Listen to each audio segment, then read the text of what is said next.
All right, here's part 2 of this power window video. So right now I got this thing hot wired. You can see it's just grounded to itself, going to the battery, negative.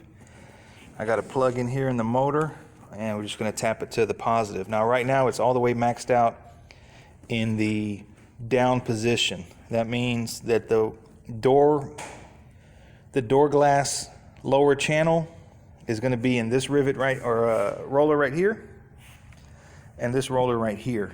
And then this one right here is in the bar that goes in the door. I'll show you real quick here. I'm hoping this fixes my problem. We'll see. Where's it at? I put it in the door here, I think. So this bar right here bolts in here on the inside. Bolts in that bolt there, and in this slot. Okay, and it's adjustable, so that adjusts the height of the back of the door glass. So right now this thing is in the lower position. Like I said, this roller goes in that bar that I just showed you. It's in the lower position. Okay, this spring is supposed to be under an immense amount of pressure. However, it's not. In fact, I could take it off by hand.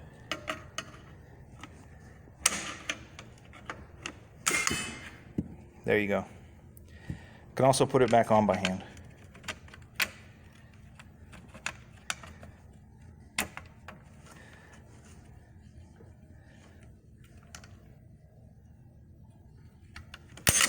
Oh. Kind of hard to do this in one hand and record at the same time, but you'll get the idea here in a second.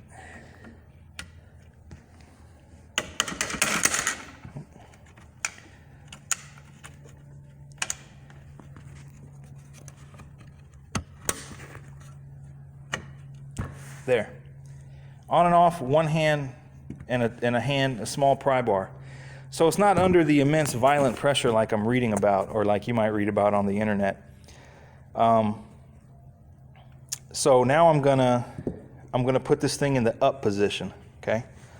So my hand's all greasy now, but so all you do is you swap the wire.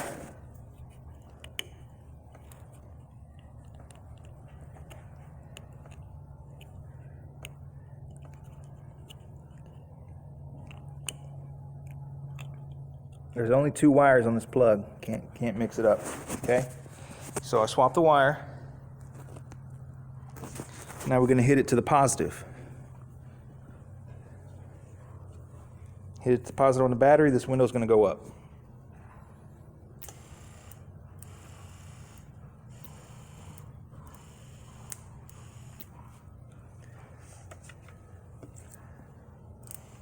Okay. That's all the way up. So the regulator sits in the door like this, and now your lower door glass channel, the rollers will be sliding in it up here, as if now your window is up here versus a minute ago it was down here. So now the window's up. The roller's still in the same channel that I showed you a second ago. So now this thing, from what I read, is the spring should be under an immense amount of tension in the up position. It's under tension, but I think I can still pry this off fairly easy. I'm gonna put the camera down.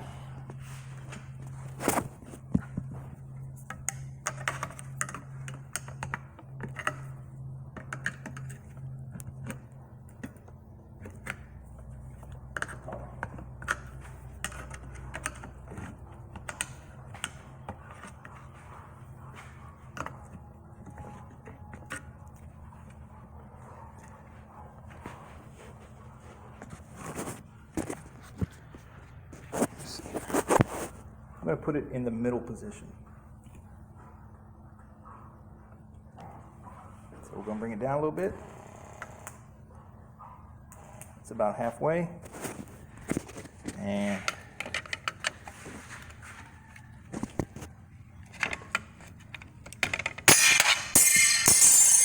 so that's the extent of the pressure at halfway. I think that's my problem. So I think this thing needs to be it was on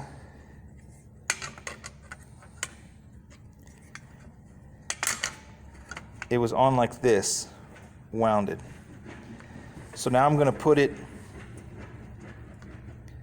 because you can see I pried that off with one hand and it didn't go bolting across the shop like what I'm reading online. So I'm going to put it in the up position now. I'm going to swap the wire.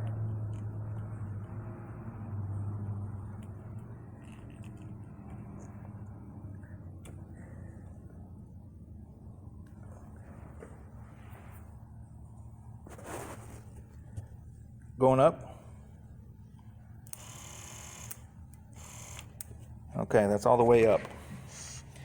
So I'm thinking that spring needs to go all the way around. Now you can put it on like this.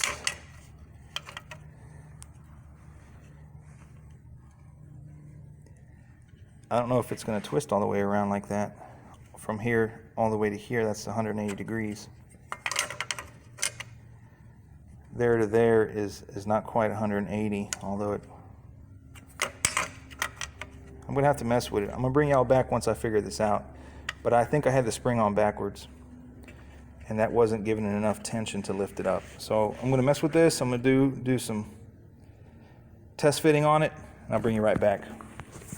All right, here's part 3 of this thing. You see what I did? I just put it in the vise on a spot that really wouldn't be affected. It's already a flat spot, so I'm trying not to bend it all up. And then I put a vice grip to hold the spring in the middle, clamp it there, clamps it on the back right on top of that rivet. So that keeps the spring from popping out. And then another pair of vice grip on the actual tooth of it.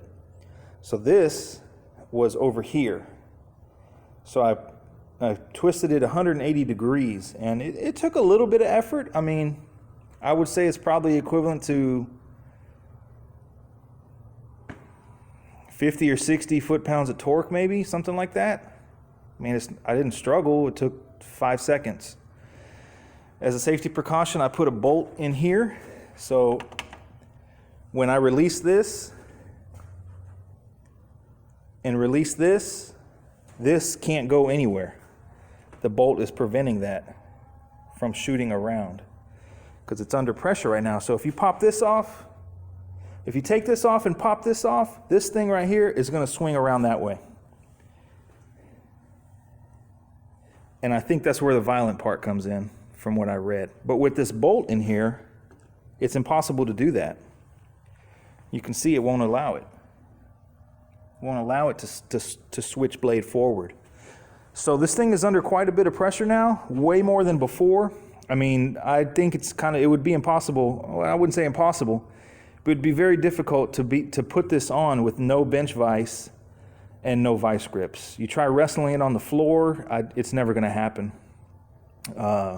So we'll see. I think this thing is under a lot of pressure. I'm thinking it might slingshot the window up now in the up position to help the motor out, give it a little pep. We'll see. So the next step would be to bolt the motor and bolt the motor, then take this bolt out. When you bolt the motor, the teeth from the motor will engage on the teeth of the regulator, and it won't allow it to move. That's what I'm thinking. We'll see.